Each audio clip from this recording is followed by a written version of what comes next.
Man, I used the wrong one. You want to try it again? Yeah.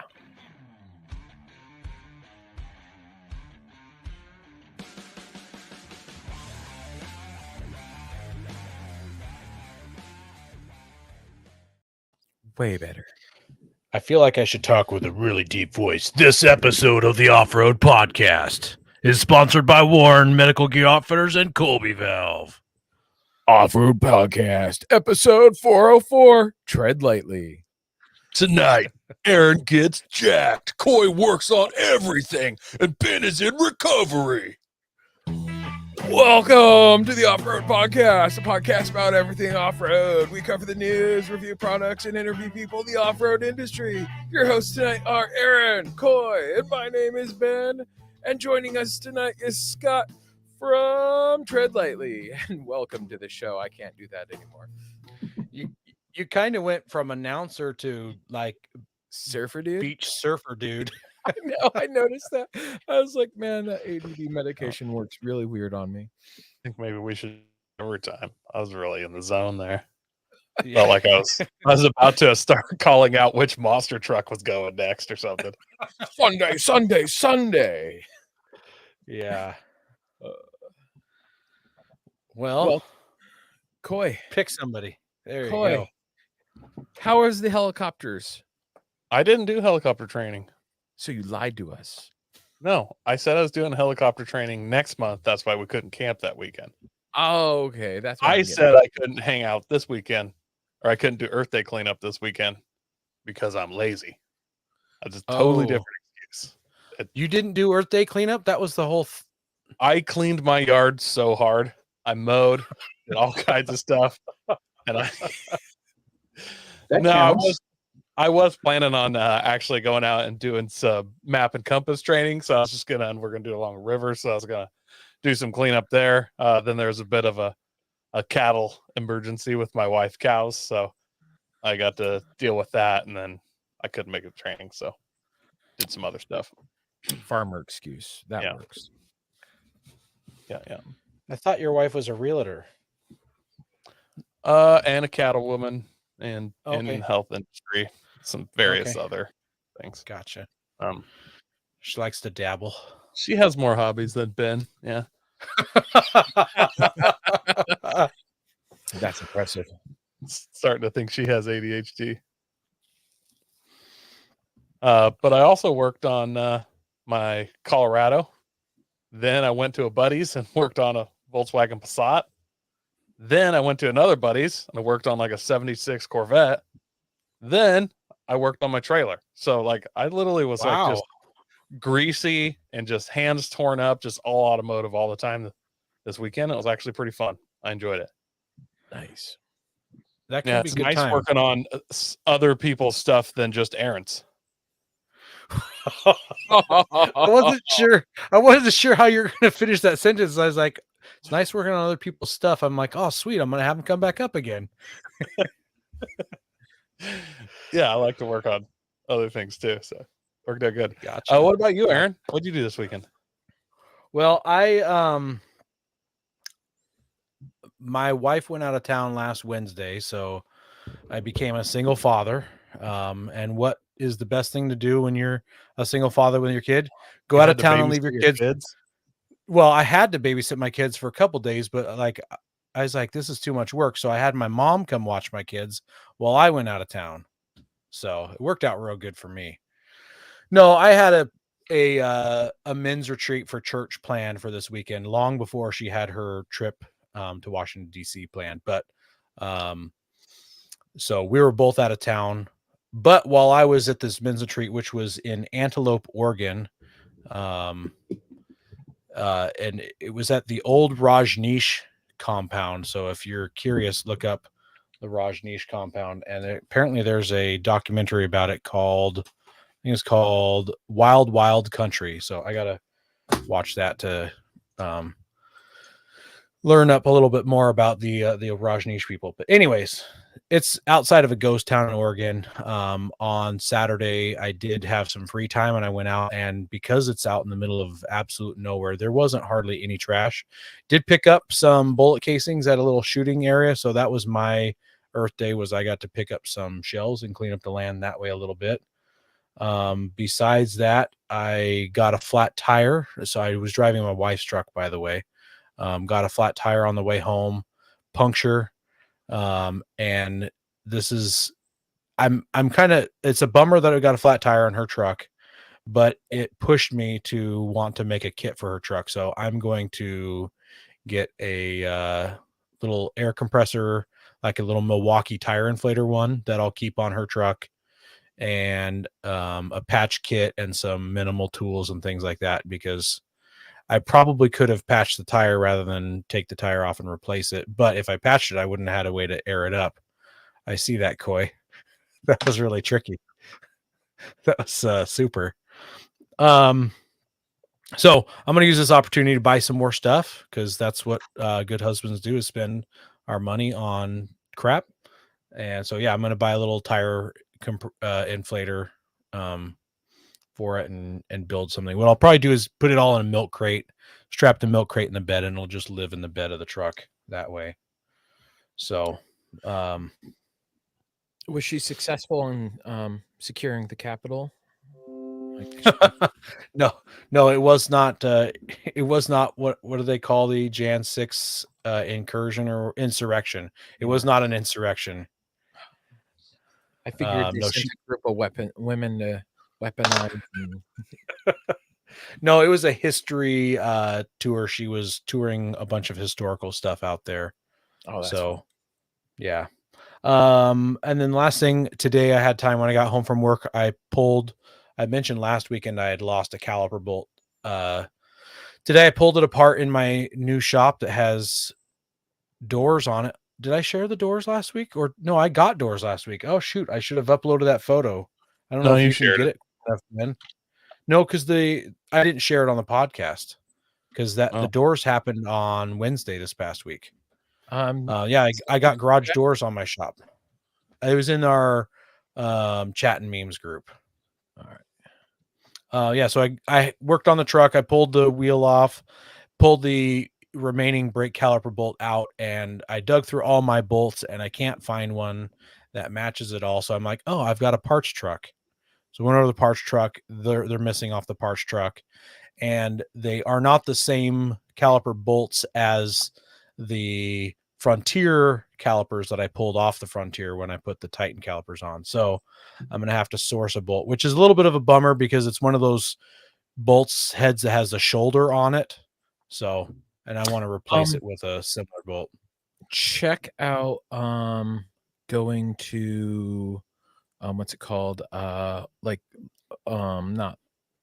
O'Reilly's. That's where I got my spindle bolt for the bottom that I lost. Okay. They were able to source me one based off the part number. Well, okay, so there we go. There's my shop. It's got the 2 doors in it now. The only thing I'm missing is the man door. What about that trim in the top corners? Well, I guess as far as sealing it up, I still have to put trim all over around. You can see the trim in front of my trailer in that crate. So I got to get some more trim up in there. And, Aaron, I think you just got a listener save here. Yeah, Josh says he can send me one. So Josh, if you have one, I'll send you a picture of it. But first, rather than you having to mail me, Aaron's address is 367. No, I'm just kidding. No, we have Wilco Farm Stores, and they have huge bolt bins, including metric, and I know they've had shouldered bolts and grade 8. They got all kinds of stuff. So I'm going to check there first. So I'll check before I reach out to you, Josh. Yeah. Oh, one other thing. So I mentioned last week that when the caliper came off, it cut a groove inside my brand new wheel. It also ripped off the wheel weights, which I hadn't noticed until I took the wheel off this time. Yeah. So now I got to go get that wheel rebalanced. The good news is my spare tire's full size, ready to go. I can throw that on there. I'm going to be camping overnight this weekend for a bachelor party. So I got to get this clipped back together before Friday. How about you? You're going to get the Nissan all put back together before Friday? Yeah. That's why he's got to call you, Coy. You need to come over and help. Josh, why don't you just send me the bolt and then I'll just bring it to Aaron. So we gotta just send it to me. I'll shoot you a message later. So if I need to, I'll just shove something back in there that's the wrong size and zip tie it in, and I'll drive it to where I got to go. It's the woods not too far from my place. I'll limp it out there. We'll get it. So yeah, that's what I was doing, right? Yeah. What have you been up to, Ben? Not much. Well, actually, a lot in one day. So my uncle called me Thursday and he's like, "What's this Earth Day thing I see?" And I told him, and his birthday is on Earth Day. Oh, and so he's like, "Yeah, I'll come with." I'm like, "Okay, you might cool." call it like a Earth Day. Birthday, yeah. That was terrible. Terrible. It's terrible. So my older son went to his grandma's for the weekend, so it's just me and the little boys. So I was like, or they wanted to watch a movie, so we ended up staying up late Friday, and then I ended up sleeping in, and then I'm like, oh, okay, and I called my uncle, he didn't answer, so I made some French toast, and I called him again, he didn't answer, and then I loaded up stuff in the 4Runner and called him, he didn't answer, and then we went and got cookies, and he didn't answer, and then we came home, and he texted me, and like totally didn't acknowledge about going out. So I was like, okay, you must have been drunk when you called me. So Oh no.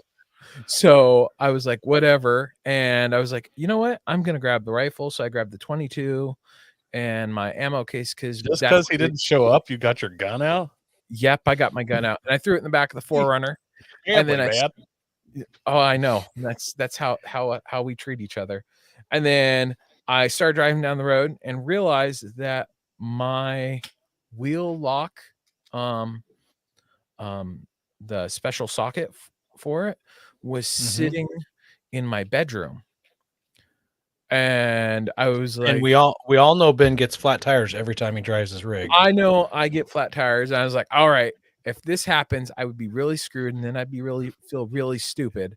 So I knew exactly where it was in my room, and like my ADD was like functioning perfectly. So I went home, I grabbed it, then I left and realized I forgot something else. Oh, my new impact.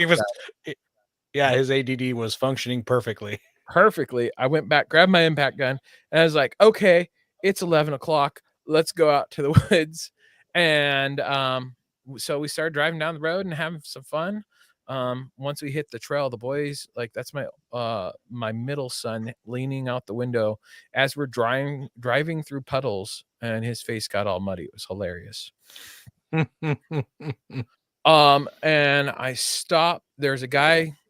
I couldn't tell if he was airing up or checking his tires. So I like stopped. It's like, hey, you all good? He's like, oh, I'm just airing down. I'm like, yeah, I should probably air down now. So I pulled over and aired down and talked to him for a minute while I'm airing down because I just threw on my stons. And then he drove off, and my last tire finishes deflating. And I look up, and Andy Hoff from the Gambler 500, the guy who set up the Washington Gambler 500 the first year, pulled up, and I had called him because he lives near me to see if he wanted to come up.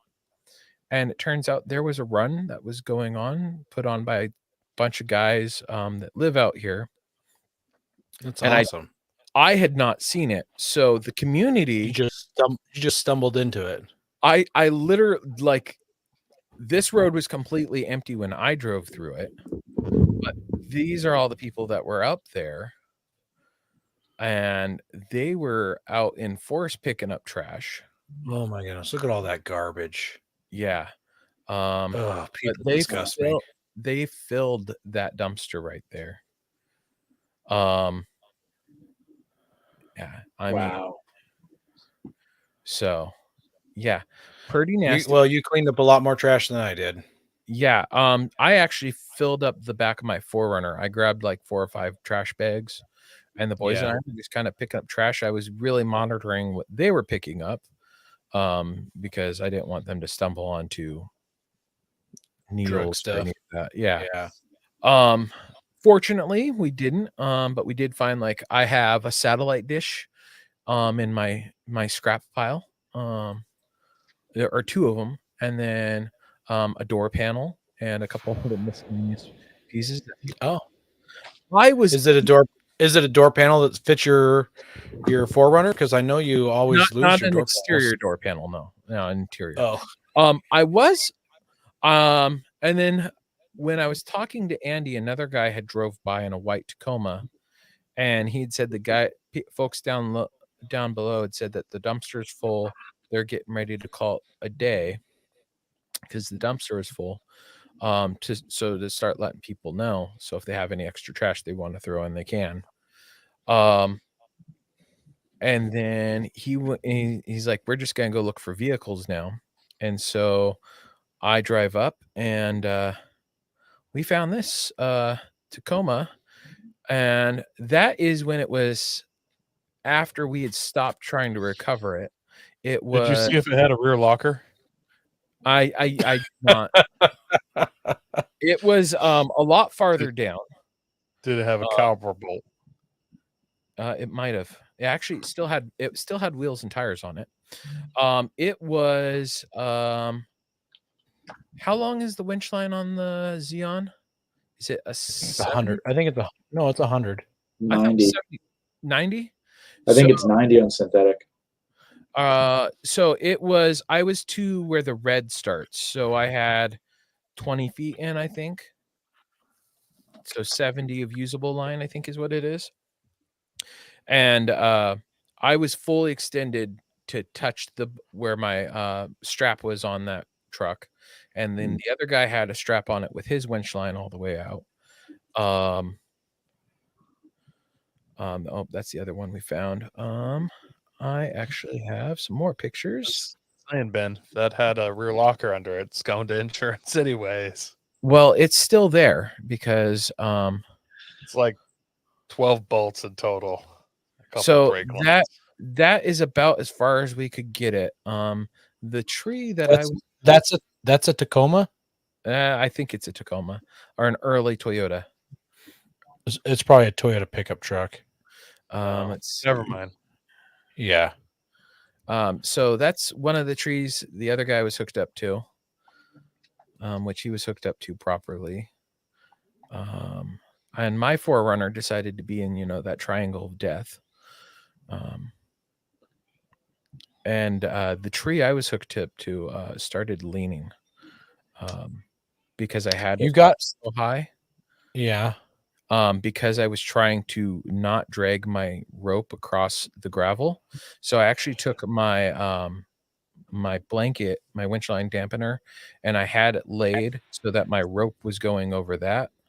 Oh, that's good. And then for the other guy, since he had no recovery gear, we were using all my recovery gear, plus he had a strap. We had he was using my snatch block. I used my Carhartt jacket for his so that his line didn't snap. I've even got a little video here. My truck's feeling it.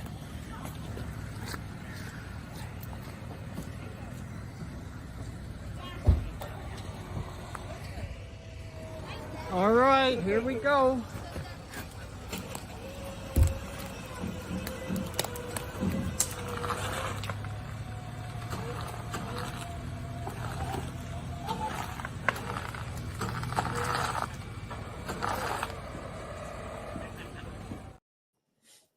So, yeah, there's another one, but it's pretty much the same stuff.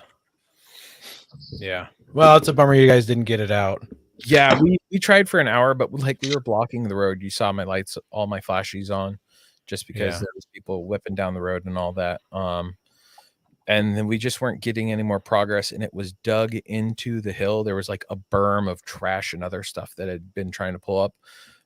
So unfortunately we stopped there, but it sounds like some of the other gambler guys are going to go up and try again. And then I proceeded down the road after that and found this totaled Colorado that was stolen and dumped there. It's 2017. Wow. And it was literally just right off the road. A bunch of people had shot at it and and spray painted it, all sorts of stuff. So, but it sounds like that one's going to get recovered. If it had rollers on it, I would have just pulled that out and drug it down the mountain. And then after that, I went up a little higher and did some shooting. So off in the distance there behind me, I did a little zoom in picture. You can actually see Tacoma from there, which is pretty cool. Yeah. If you know the area at all, it's kind of cool to be able to see all the way out to the Puget Sound. And did a little shooting with the boys, had some fun. My younger sons have never been shooting with me, so they got to shoot 22. We ran across the guy I met earlier, and he had some targets up, and so we hung out with him and did some shooting and called it a day. Good. Scott, have you done anything in the past week off-road related? Well, so on Friday we went to AOAA. My brother and my two nephews were there, and a couple of the other guys from Quadratech came out. So Anthracite Outdoor Adventure Area is our kind of our local park. It's about 2 hours away from where we live. So we did that, and then on Saturday I supported 2 cleanup efforts, one of them in Massachusetts and one in Rhode Island. Just kind of remote supported them. I had to do my Earth Day cleanup the weekend prior, so I did some stuff like in my town. But I don't have the numbers on Rhode Island yet, but the Massachusetts one off a trail called Old Florida Road, they got 1,200 pounds of trash in one day. Goodness. 10 volunteers. So, it's Earth Day is a good day to do some cleanup. So I'm glad you guys got to do some of that stuff at least. Oh, Rhode Island is the smallest state in the nation. Yeah. Where is there places to wheel, or is it just like? Not really. This was actually a kind of like a municipal boat launch area, like kind of like a beach place, but there's a boat ramp there and there's some camping opportunities and some stuff. It was like a local town, but there was a lot of debris that had been washed up during storms. There's a lot of stuff that was dumped, littering and stuff like that, but a fair amount of stuff that was able to be pulled out. Old tires, always that stuff sitting around. Gotcha. A few car batteries, because yeah, both of those were Quadratech 50 for 50 projects. So, nice. Okay, great opportunities everywhere. We can talk about that more later. Some of those places, we don't really have like what you'd consider to be an off-road trail, so you kind of go with whatever you can, and if it's motorized, cool. Yeah, and I guess maybe I shouldn't just assume that people are cleaning up for off-road because, and I'm sure we'll get into it, but Tread Lightly isn't just for four-wheel drive enthusiasts. It's for everybody. Sure. So you're going to have all types of enthusiasts of different walks cleaning up whatever they're into. So. Yep. Yeah. I think that's one of the biggest things that we kind of contend with is hunters and fishermen and bikers and boaters and all those people don't really consider themselves to be like motorized recreationists until we lose access. They're enjoying the same forest road that maybe the four-wheel drive guys are. Maybe that goes to a trail that they like to enjoy further up the mountain, but that first part of the trail gets rutted out and washed out, and it gets closed down and nobody cares about it until it's gone. And they realize they can't get to their favorite rock climbing spot anymore. And we've been fighting for the access the whole time. It's kind of frustrating, but we're kind of getting people on the same page, I think. Yeah, that's good. We also want to thank our sponsor, Patriot Patch. Head over to patriotpatch.co and check out their selection of great patches, shirts, cleaning mats, signs, and stickers. You can also join the Patch of the Month Club for $15 and receive a patch, matching sticker, and artist proof each month. I got a comment here. David, this is a great dad joke. He said, it's not Rhode Island, it's Trail.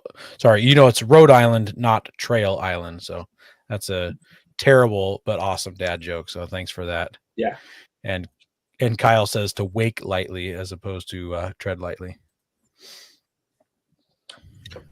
And also, don't forget our patches, $13 shipped in the continental United States, 10 for any additional $10 picked up in person. If you're outside of those areas, let us know.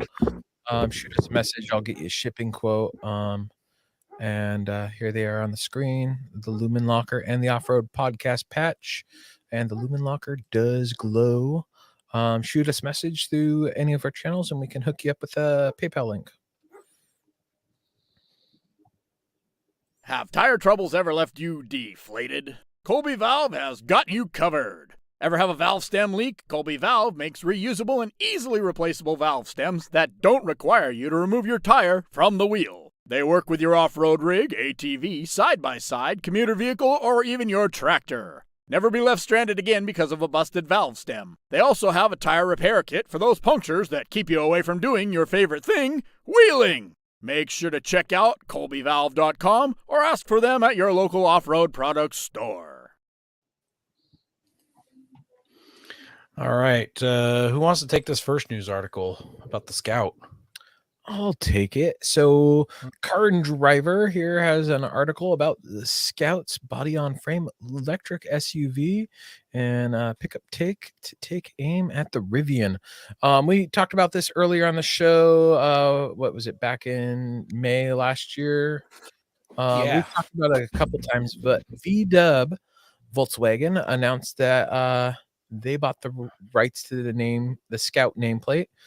Formerly International Harvester.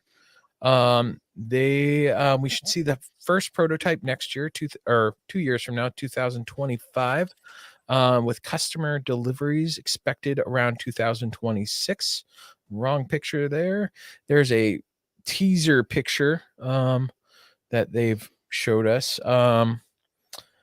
Underneath the stubby and undeniably International Harvester Scout-inspired styling, you'll find lots of VW Group parts, but not unibodies. The Scout and pickup to come later will use a skateboard-style ladder frame. Expect at least 2 motors and a battery big enough to earn 300 mile on the range on an EPA report card and an optional off-road skid plates and tires. Scout's hoping to compete with some of those off-road battery electric SUVs like the Rivian and the Hummer, which I don't know. Can we consider the Hummer off-roady? I think so. I haven't seen any mean, Hummers off-road. Just because you haven't seen them, I bet you there will be people taking them out there, and I'm fairly certain it's capable. Now, all it is Volkswagen going to deliver on some quality? No, I hope so. It's not. I know. I mean, just like that. The IQ. Bro, I least for worked on a Mercedes- Volkswagen this weekend. As long as Volkswagen still uses lug studs, what? Oh man, I hate lug studs. What? Oh, well, hold an entire wheel up here and try to start a lug nut. Like, you're just being mean. Like, you're just getting America back for winning wars. I don't know what it is, but it makes no sense. There's absolutely no advantage. I grew up on those. They don't bother me too much. Oh, he probably has massive forearms.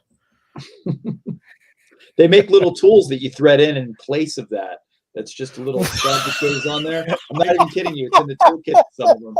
You thread that on there, and then you hang the wheel on it, and it makes everything. Then you super take them back out. Yeah. If only It's got, like, someday little someone could invent a way that the studs actually protruded from the car, and then you put a bolt on it to hold. It would That's not how the Germans think. If they can figure a more complicated way to make it work, they're going to do it. More complicated every time. Mark in the comments says that a guy named Stradman took his Hummer EV to Moab and it had some issues. So that's interesting. Once they're out a little bit longer, we'll find a Hummer EV guy and have him on the show, and we'll find a Hummer EV guy that takes it off road. Did you see the one in the news? The VIN 001, like the first one that rolled off the assembly line, went to Barrett Jackson and was auctioned off, and the proceeds went to Tread Lightly. Yes. $500,000. That's great. Yeah. I think I shared that in our Facebook group when I saw that story. Yeah. Yeah, it's I don't know, and I think part of why we probably haven't seen the Hummers off road is because there's not that many out. It's releasing a whole lot slower than like the Rivian and all that. And the price, I believe they're a lot more expensive than And very, very heavy. extremely. Yeah. Kevin says hub-centric wheels solves the problem with the lug bolts. I mean, I don't know if solves is the right word. Technically, It doesn't make me as angry if they're hub-centric wheels, but that's where I would stop there.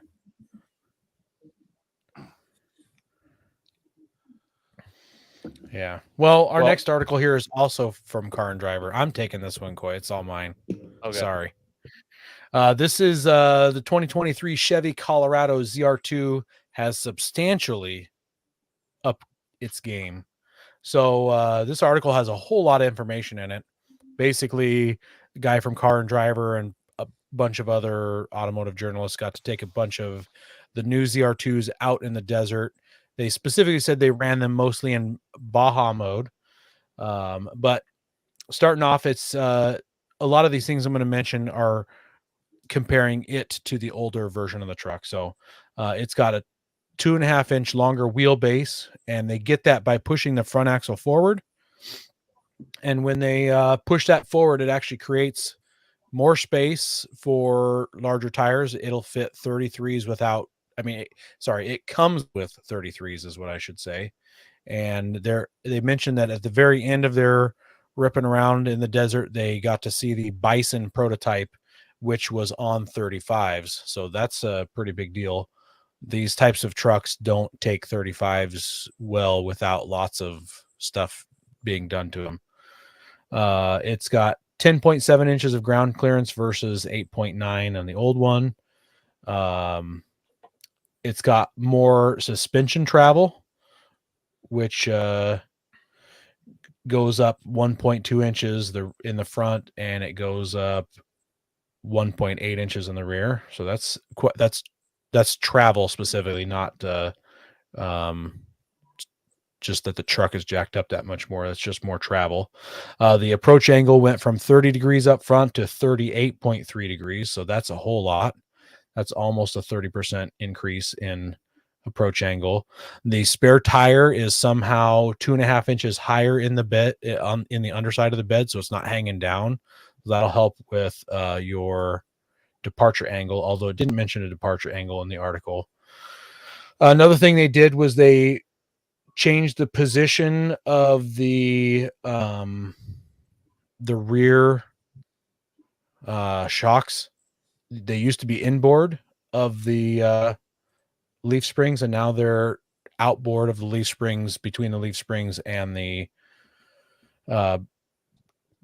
brake backing plate. And that gives it some more suspension travel as well. And they removed all the engine options except for one. So if you had your heart set on a diesel, that's kind of a bummer. They got rid of the diesels. There's only one option, and it's an inline 4, where it seems like everybody's going bigger. Chevy went all the way down to a 2.7 liter inline 4 turbo. It comes with an 8-speed automatic, but it makes 310 horsepower, which is, I don't know if that's class leading or not, but if it's not, it's right up there with them. But it makes 430 foot-pounds of torque, which is a whole lot of torque. And that's at 3,000 RPM. The old V6 was 308 horsepower, so almost as much horsepower, but only 275 foot-pounds of torque. So this got 155 more torque, and that torque was available at 4,000 RPM. So it's 1,000 RPM lower with more torque. The diesel that you can't get anymore could only be had with the 6-speed, and it only made 181 horsepower and 369 foot-pounds of torque. So this engine seems better in every way. I don't know what the fuel economy numbers of the diesel was, but this is up 1 mile per gallon versus the old V6. This, I think, says it gets 18 combined, which doesn't sound amazing, but on 33s, 18 is pretty good. Yeah. My big question, big question, did they stiffen the frame at all? That's a really good question. That wasn't talked about in the article anywhere. Like, all right, all these improvements in all these areas, But if it still bends like that, I won't buy one. Well, Ben, that's the Scorpion edition, first of all, and you weren't going to buy one anyways. Yeah, probably not. But I'd like Did- Dennis. So Dennis, my boss has one, and like he was just down in Moab with it and had fun, but like he's afraid to push it too hard because he does not want this because how the many frame- people are been in their frames in them? Is it more than just there's off-road Baja people? there's been plenty of them. It's just the Okay. frame is kind of thin, in the design. There's a Um, hole in the frame which gives you access to like a shock bolt, or there's a hole in the frame that gives you access to some Oh, bolt, and they no. all bend right there. Yeah, Oh no. yeah. That's a the bummer. frame. The frame is designed to kind of articulate a little, and then it Well, articulates. it's articulating a little, isn't it? Articulates the wrong. So also towing increased from 5,000 to 6,000. So maybe it's got a stronger frame because they've added some increased towing. But here's one of the biggest deals. It has only gone up in price $1,600, which for all that you just got out of all that redesign and things like that, it's only $1,600 more. But the price of the ZR2 is the base price is $48,300, which is a whole lot of money. Although, I mean, we're living in some expensive inflation times right now. Our grocery bill's gone up quite a bit too. So, Yeah, I want to say he bought his. It was like 26 or something for a ZR2 Bison. It could have been. there's no way. It- I it's don't think it's jumped Bison's up a ever been lot. that cheap. I'll have to ask. Yeah. him. Kevin says, did the article mention the different trim levels having different horsepower and torque numbers, but the same powertrain? It did not mention that. I don't think that the Chevy ZR2 does, but the GMC Canyon did have 3 different horsepower ratings, and maybe the Chevy Colorado has different horsepower numbers, but this article was specifically about the ZR2, which only has 1 horsepower rating, which is probably the highest horsepower rating. Well, look like they save a lot of money on their tires. Yeah, so I think what Coy's referring to is in the article here. Coy, it looks like you've got Tourette's when your camera catches up. I don't know what's going on. My camera's super laggy. Yeah. So here's a picture of the dash, and it's showing 2 tires, one at 38 and one at 40, and the other 2 at 0, which I'm kind of surprised looking at the terrain that you're going to see in this next picture that they're running 40 PSI in their tires on this terrain. So they got 2 flat tires, and this next picture is showing them changing their tires. And my guess is they popped a tire the exact same way I popped a tire on this past weekend, which was on a sharp rock with tires that were not deflated. So that's some sharp looking rock in that picture.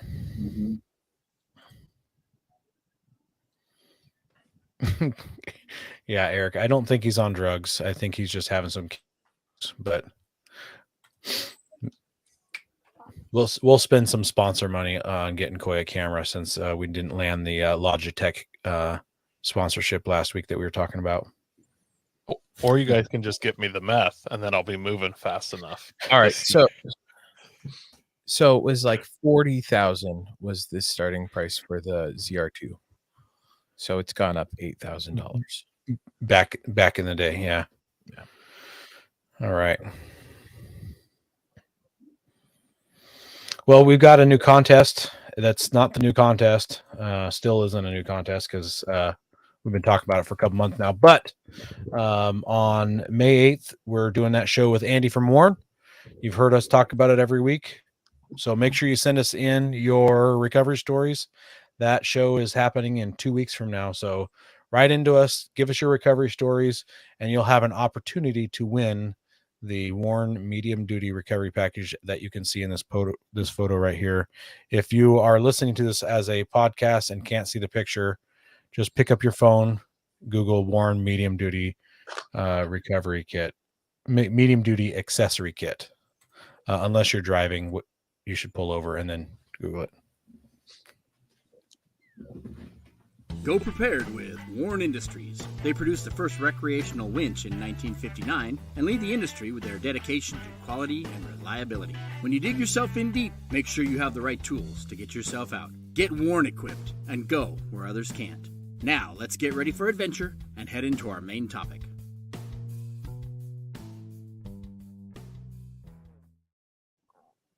Well, Eric, I gotta say, I don't know how it worked out, but it worked out that we have you on, have Tread Lightly on the show right after Earth Day. Like, I don't know how that happened. It just kind of worked out that way.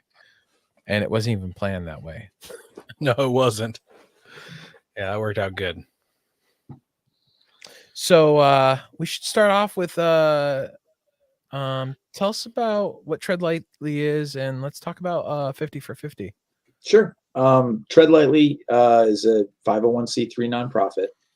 We do a lot of public lands access projects, conservation projects on national forests or Bureau of Land Management lands. Basically things like trail cleanups, trail improvements. Sometimes we build bridges, lots of stuff like that though.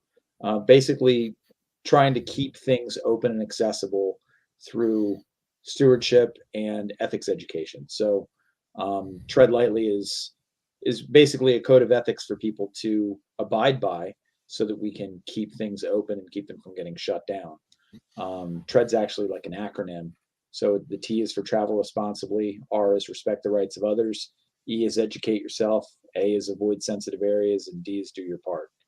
So it's 5 basic things that everybody can really get behind. And they mean different things in different parts of the country, but those are the keys to keeping things open. And I'd like it if the people that come after us, the generations that come after us, would have the same off-road opportunities that we have, but especially in the Northeast, stuff's getting closed down all the time. You get a little bit of abuse and a couple of bad weekends in a row, and then the trail gets shut and they hardly ever reopen.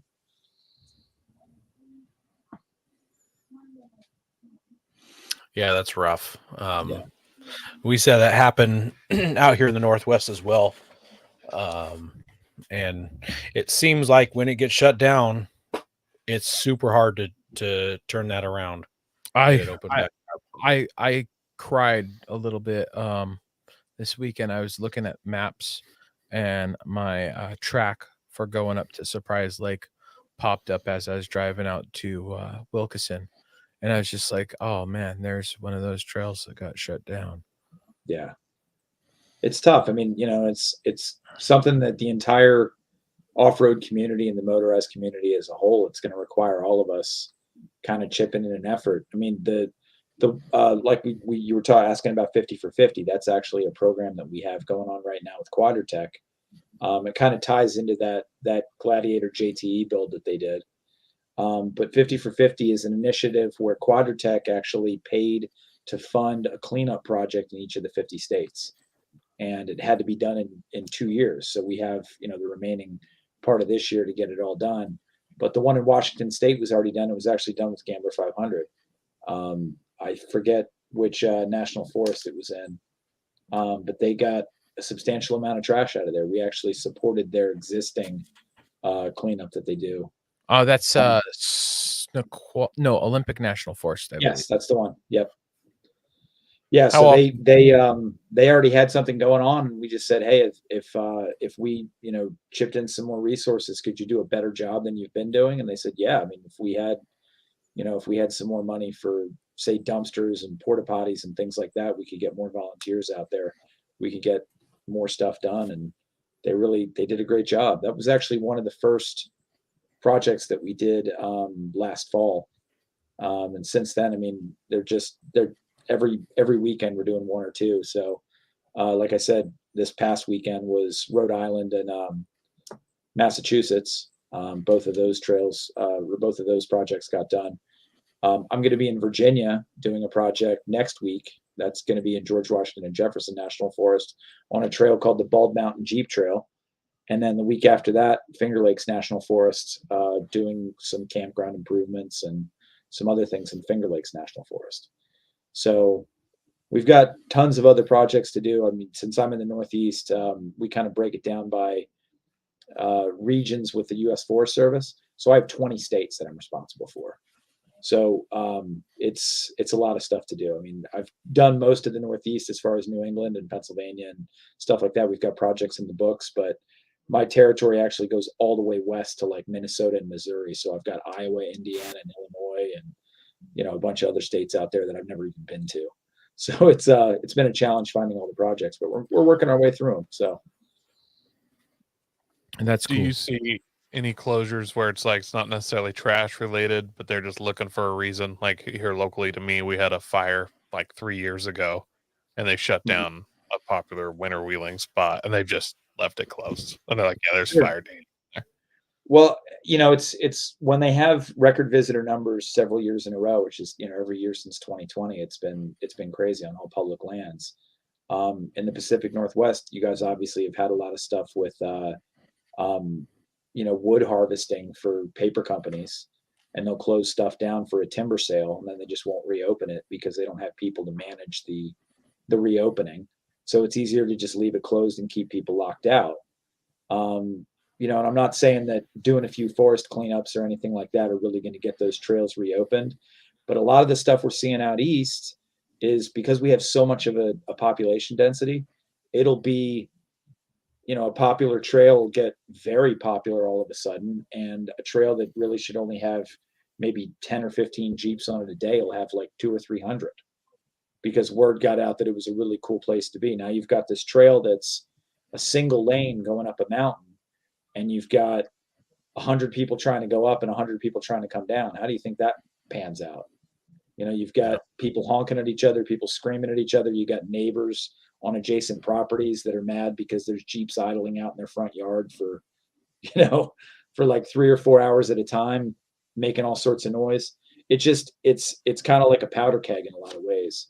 So it's not always just dumping, and that's the other thing. I mean, people that go out in their Jeeps or their Toyotas or whatever kind of vehicle they have to go out and like enjoy the forest and do some four-wheeling aren't the same ones that are loading up couches and tires and dumping them in the woods. But we get blamed for that, very easily. It's like, oh yeah, I saw those Jeeps going up there, and then next thing I know, there's dumping debris. No, that's somebody that lives around there that just wanted to get rid of an old couch. That's not the same people, but it's very easy to say, oh, well, that's who I usually see up there, so it's got to be them. Unfortunately, there is wheelers though who they're not dumping couches, but they're throwing their soda cans or their beer cans out and stuff like that too, which is absolutely unacceptable. So it is, and I mean that's what we're constantly contending with. I mean, we know that there's we call it the 80-20 rule. We know that 80% of the people want to do the right thing. So they want to actually go out there and have a good time and pick up all of their own trash and stuff like that. Then maybe there's 20% of the people that don't really either care about doing the right thing or don't know what to do. And then of that 20%, there's 5% that are never going to do the right thing no matter what you tell them. They're going to go out there with a six-pack. They're going to drink it while they're driving down the road, whip them out the window. If they see a nice big wet land that they think they can tear up with their 40-inch super swampers, they're going to go in there and just beat the hell out of it. They don't care about that. They don't care if it gets shut down because they're all about that having fun in the short term.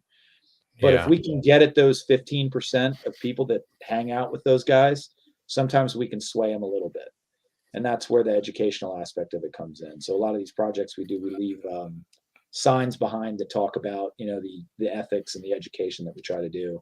And a lot of times, we clean a place up and it stays clean. And that's what we always like to see. Well, before we get too much deeper into this, we got to jump back. We didn't do a fast 5 facts with you. So Ben, you want to fly through that with them? And unmute yourself. Yeah. Oh, yeah. Oops. New or old vehicle? Both. I've got a 2013 Jeep Wrangler Rubicon, a JKU, and then I've got an 82 Scrambler that I'm restoring. Oh, very cool. Summer or winter camping? I'd say summer. Rocks, sand, snow, or mud? Absolutely rocks 100% of the time. Favorite vehicle brand? Favorite, I'm sorry, wheel? Vehicle brand. Oh, vehicle brand. Jeep for now. And then For- favorite tire? Favorite tire, BFG KM3s. Ooh, the KM3s. Aaron really loved those. I do. I'm on my second set fan. of them in 37. And then any recommendations to someone new to off-roading? I think the best modification that you can do to your off-road setup is education. So learning a little bit about your vehicle, and especially for vehicle preservation, is one of the most important things you can do. You spend a little bit of money on education, and it pays huge dividends because you're not going to break as much stuff. And if you have that educational foundation, you're going to go through way less U-joints, axles, tires, all of the expensive parts that you break, just, trying to hammer down and get through stuff with a little bit of skill and a little bit of, correct tactics. You can go a long way. Wait, you're a Jeep guy that doesn't believe in just hammering down to get through stuff? Nope. Ah, No. okay. It's hard to I believe. feel There are a like- few of us out there. Yeah. So you already mentioned it that you've already had the 50 and 50, sorry, 5450 event happen in Washington. So Coy and I from Oregon, has there been one in Oregon yet? There is one that is in the planning stages, but has not happened yet. So I can give you guys some information about that when it starts to come Okay. about. Yeah. If you can give me 1 second here, I can boost to be. Oh, sweet. And actually, is there a public list of what's happening in every state that someone can like look up and see? Oh, well, they're doing this in You can my see state. Maybe I can go. Yeah, you can see completed projects. So tread lightly, and this is one thing I really didn't touch on, is we're actually a membership-based organization. So you can join Tread Lightly for as little as $25 annually. And for that, you get a sticker and a letter of appreciation, and you get put on the mailing list. The mailing list is how you find out about new projects and other things that we're up to. So sometimes there's giveaways. There's actually a giveaway going on right now that if you join Tread Lightly, you get entered in this giveaway, and the prize is a Can-Am side-by-side, a trailer, and a Jeep Gladiator. And so that's a real good reason to join. They gave away a really nice, like, rock crawling setup Jeep on Tons and 40s last year for the same kind of thing, and it got us a lot of new members. The Oregon one, it looks like it's Strawberry Hill 4x4 project beach cleanup, maybe, and I think that might be even happening soon.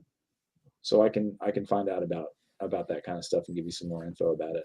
So each one of these things would be announced. Following us on Facebook and Instagram and stuff like that's also a good way to hear about these projects. But we do like an email newsletter called Treadlines that comes out every month that kind of gives you an idea of the projects that we've got going on.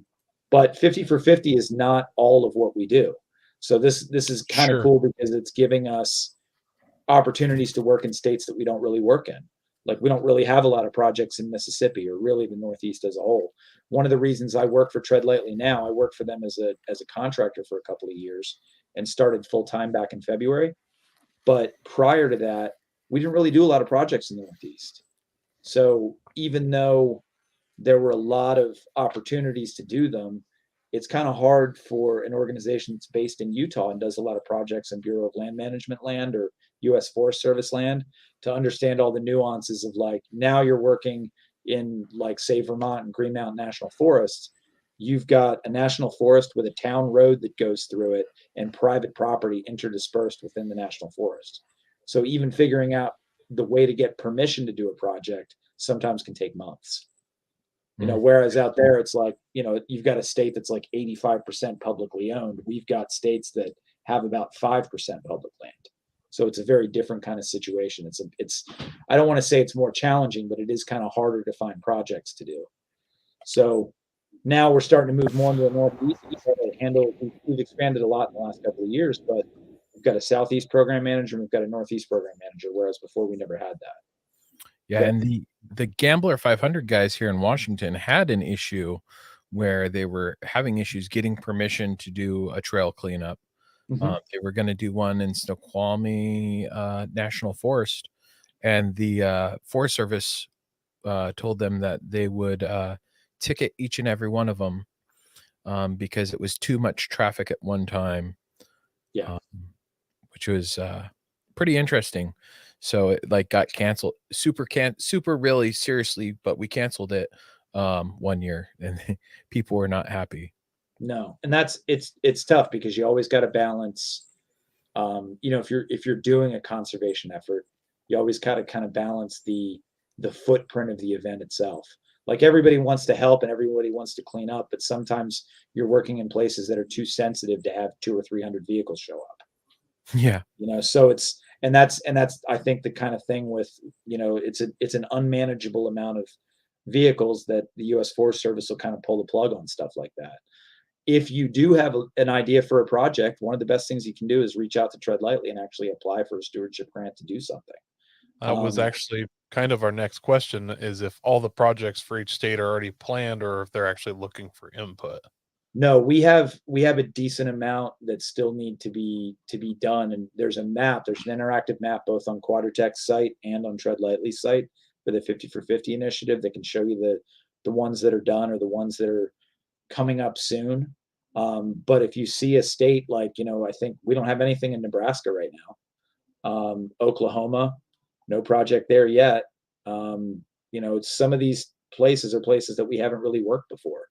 So we don't have a huge network, or, I don't know any, I can't remember meeting anybody from Iowa recently. So like, it's not that there aren't people that are interested in the same things we are out there. But I mean, if you look, that whole center of the country right there's got a lot of black in it. We want to turn those blue.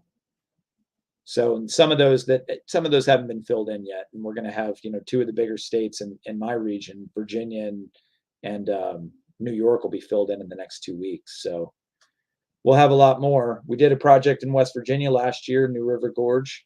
That was a whitewater access point cleanup. It wasn't even like an off-road trail really. But we did that.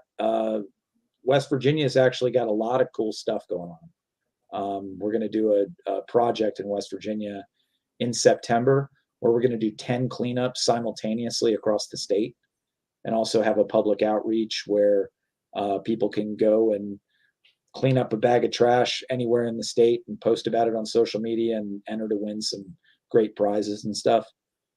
So we're doing a lot of stuff in the Northeast, but nationally, Tread Lightly's really expanded a lot. Yeah, that whole central area. I mean, that's Idaho, Montana, North, South Dakota, just going down all the way to Texas. That's like a whole continental divide right there. Yeah. Yeah, it's tough. I mean, Tread Lightly, like I said, is based in Utah. So that area, Utah, Nevada, Arizona, we've got a lot of projects that go in there nationally. Every year we've got projects out that way, but finding a project in an area like Rhode Island where there aren't really a lot of motorized opportunities, that was actually tricky. That somebody came forward and said, "Hey, I know of a project that could get done," and that was a user created one. Where they reached out to us and said they had an idea for a project and we supported their cleanup effort. I never went to the project, but we got them everything they needed as far as, trash grabbers, trash bags. If you need a dumpster, we can get a dumpster, things like that, where we can support a project remotely in a place that we've never worked in. So if someone does have a project in a place like Illinois, reach out to Tread Lightly. My email is scott@treadlightly.org. But we have a link on the website where you can apply for a stewardship grant to do a project in your area. So that's one of the things. It's going to take all of us to get this done. I don't have enough eyes and hands to get the job done in the Northeast, but nationally there are things that, we're a staff of 13 people. So we're not a massive organization by a lot of standards, but we do a lot of work. I mean, we did 116 projects last year. And this year, I think we're on pace to do probably about 150. But that kind of a thing, we kind of rely on people, our members, and also other people that reach out to us and anybody really has the option to apply for one of these stewardship grants and do something in their neck of the woods and maybe make a difference where they live. So are you going to go on the Hawaii cleanup trip? I think that's going to be a hotly contested lobbying effort. I think of the 13 staff members, I know only one person's probably going to get to go. I've not been to Hawaii, so I think I've got a fair shot at it. But it is kind of I have the farthest to travel as well. So yeah, Hawaii's got some amazing trails. Yeah, and I can just imagine how fun that would be to get out there. Yeah, it's every state has some unique opportunities. And it's I've not seen Hawaii, but I have seen pictures of their trails and some videos, and I'm pretty impressed. We kind of don't have a great impression of how large the state is and what kind of stuff they have being this far away. But again, it's like there's a lot of very rural areas of Hawaii. They're not the same kind of thing that you would consider like rural Ohio is very different than rural Ohio or Hawaii. But those remote locations, a lot of times we've got some pretty cool places you can go visit.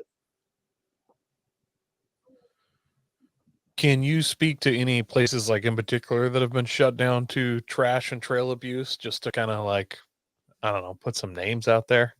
Sure. One that jumps out, and that same one that I was talking about, 100 vehicles trying to go up and 100 vehicles trying to go down, was a place called Dorset Caves in Vermont. It's in a town called Dorset. It's actually the Freedleyville Quarry. It's the highest elevation marble quarry in the world. And in that place, there's actually a subterranean lake where in the winter you can hike up this mountain and go ice skating pretty much indoors, out of the wind, out of the snow, smooth as glass ice. And, people have been going up there for years. It was a quarry, but it shut down in the early 1900s and has been public lands ever since. One of the landowners in the area got mad about it, and they put a gate across the trail, and it's been closed for 3 years. We've been, or I guess 2.5 years at this point. We've been actively putting hundreds and hundreds of hours into trying to get that reopened for managed use. We actually had a contractor and our ambassador of the year out there earlier today looking at the gate to repair it so we can have people come and actually visit. But it's a gorgeous spot, but you can't just go there. You can hike up and go see it, but you used to be able to drive your Jeep right up to the base of it. All right. First of all, Facebook user, how dare you say that my truck is the same as Ben's? Yeah, mine's better. I don't know why you would personally insult me like that. So, Scott, what's been your favorite trail cleanup from the 50 for 50 event so far? It's kind of hard to say. I think, let me look back at what we've done. The one that we did at AOAA last year was great because we had 50 volunteers at that, and we got a lot of like historical dumping out of the woods, like a lot of old white wall tires. But I think some of the more unique ones are still yet to come. We did a back-to-back one in Maine and New Hampshire last year, where one day we cleaned up a whole bunch of campsites, and the next day we worked in a mineral collection area, which is something I didn't know you could even do in a national forest. But you can get a free permit and go out there with a rock hammer and go and like dig for minerals. So you can dig a hole and then chip away at the rocks and get some smoky quartz or some amethyst or something like that. And I didn't realize that was a recreational opportunity that national forests offered, but some of them do. So it's actually been a lot of discovery, like getting a lot of trash out of the woods is great, but being able to see these places that I wouldn't necessarily have ever found other than doing this has been kind of cool.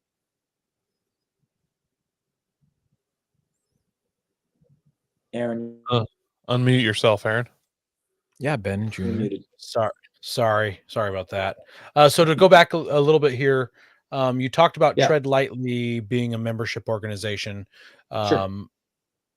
If someone wants to get involved in the 50 for 50 cleanups, would they be reaching out to Tread Lightly, and do they need to be a member, or do they reach out to Quadratech? How can someone help out? Let's say that somebody in Oregon wants to help out with this cleanup. Would they reach out to you? Would they reach out to Quadratech? How do they try to get involved? So what we would do, you don't have to be a member to participate in any of the stewardship efforts. So like if you want to show up and lend a hand at a cleanup, it's not required that you be a member. But membership dues are how we pay for all the things like trash bags and grabbers and all that stuff. So it helps, but we do on any of the projects where we need volunteers, we do a public call for volunteers, usually about, 3 to 5 weeks before the actual project. And we'll have an Eventbrite set up where people can reserve a spot. Some of the things are capped at 75 volunteers. Sometimes it's capped at 20. It depends on how many people we can actually fit in the space safely to get the job done.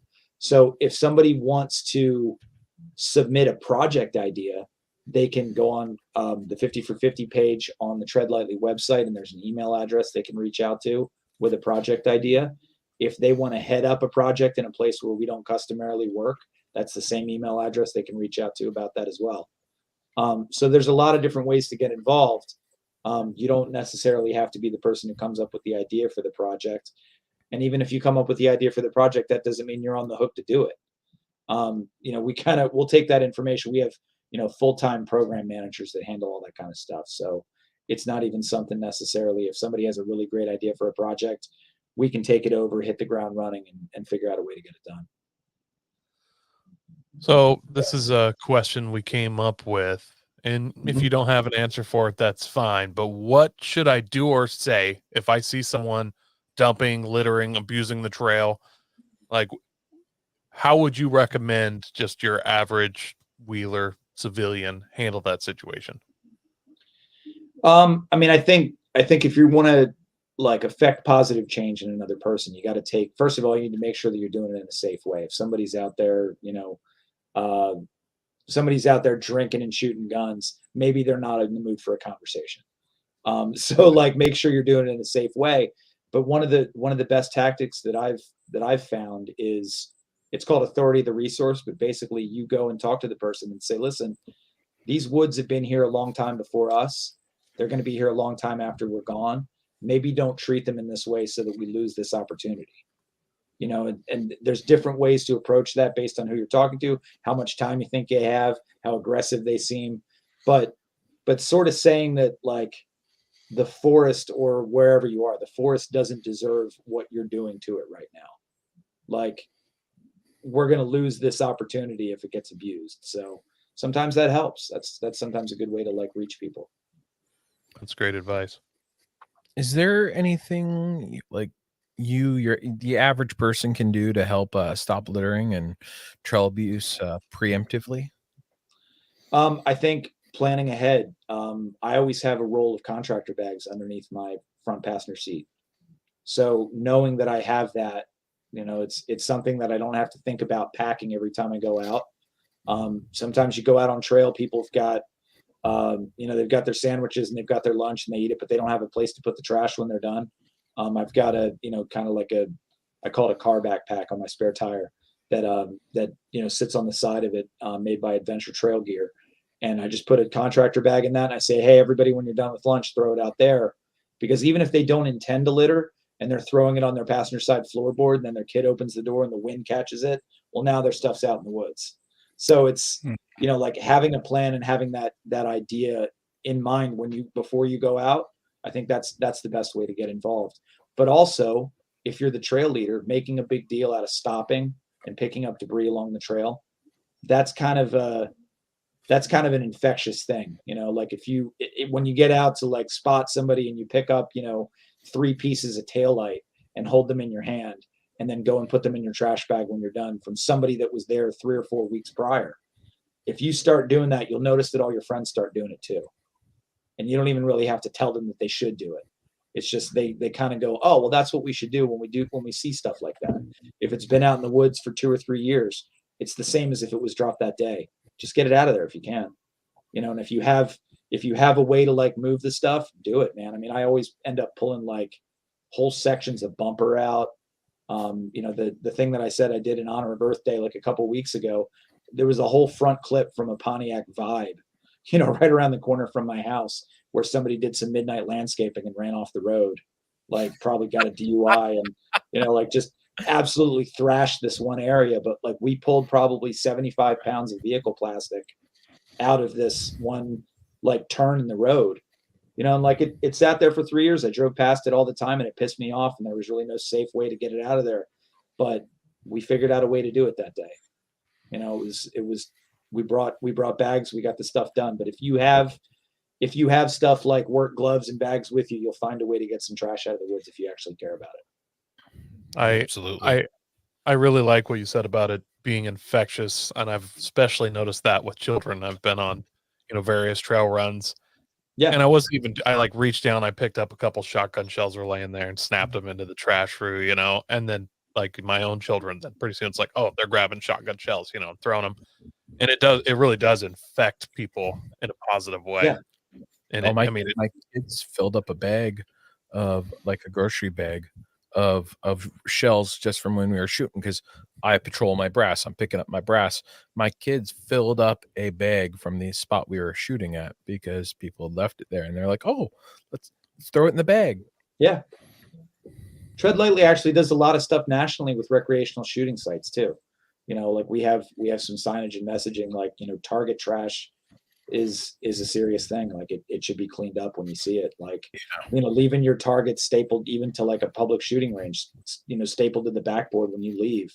A windstorm comes through and pulls those off of the backboard, and then they're in the woods. Or picking up your brass is a good thing, but people will go out and they'll bring appliances and shoot those up. And then now you've got an appliance that should have been disposed of properly. Now it's in 100 pieces. It's tough. Yeah, Coy and I saw that in in Klein Buttes. There was a pit where people were shooting, and there was just all kinds of stuff shot up, and there was no way, we didn't have anything to. You can't throw a washing machine in the back of a off-road rig to drag it out there. No. So before Aaron asks our final question, I have a quick Tread Lightly question. I noticed the other day that I can buy a flamethrower for like $1,200 with no background check. What do you think about me picking one of those, obviously not in fire season, and just blasting this stuff with a flamethrower? Tread Lightly approved or not? I mean, look, if you're getting rid of it in a responsible manner, I'm not gonna question your methods. If your way to get rid of litter is to turn it into ash, that's fine. But that doesn't work real well on glass or aluminum. Look, obviously I'll have to pick up the glass, but this is mostly, I just need you to say it real clearly so I can take that snippet and play it for my wife that I should get a flamethrower. I think, spoken as someone who likes to have fun, I think everyone should be entitled to own a flamethrower at least once in their life. There you go. There, that'll work. That's great. Well, can you tell us where people can find out more about Tread Lightly, where people can sign up for becoming members for Tread Lightly, and where they can find out about the 50 for 50 events going on around the nation? So I think your first step, just go to treadlightly.org. There's all sorts of tabs across the top of the website there. There's one for treadlightly.org/join is how you can go and find out about all the different tiers of membership. One of the things that you can get, is a membership perk. Like I said, they start at $25. If you spend $50, you get a t-shirt. You also get a whole bunch of discounts with different things, like rebates for BF Goodrich tires. If you buy a set of BFGs, you get like $100 back. It's like a $100 Visa gift card. They also have Discount Tire Direct discounts for that stuff. I think at the $150 level, you can buy a Jeep, Dodge, Ram, vehicle from FCA, and I think it's, if I'm not mistaken, it's $150 below the invoice price. And that's like you walk into the dealer and just say, "This is my price," and they sell it to you for that money. So a lot of people, I think, we have a huge amount of people that join Tread Lightly just for that membership benefit, which is great for us because, like I said, that's what helps us pay for project supplies, fence building stuff, all that other stuff. But yeah, go to Tread Lightly. Everything you need to know is there. You can read about past projects. You can read about future upcoming projects. You can find out how to join. You can learn about the work that we're doing and the work that we've done, and where we're headed next. All right. We want to thank everyone who listens to us weekly and also those who watch us on YouTube. We really appreciate that. And please share us with your friends and help us grow. God bless America. Don't forget to visit Patriot Patch and join the Patch of the Month Club. Check out our Gaia affiliate link for up to 40% off. Also, don't forget to head over to Warren Medical Gear Outfitters and Colby Valve to see all their great gear. We're a proud part of the Firearms Radio Network. Got a comment or question? Send it to us through our webpage at firearmsradio.net or through our social media channels by searching for Off-Road Podcast. Also, you can listen to us live at overlandradio.com Mondays at 7 p.m. Pacific. When off-road, please remember to have fun, tread lightly, be safe, and courteous. Thanks for listening. I totally forgot to mention that I had tried to message Rick, but he was busy, and then Jeremy to see if he wanted to go to Tahuya, but oh well. And next week we talk to Mercedes about Easter Jeep Safari and Inos. Actually, it's pronounced Enos. So yeah, we'll see you guys next.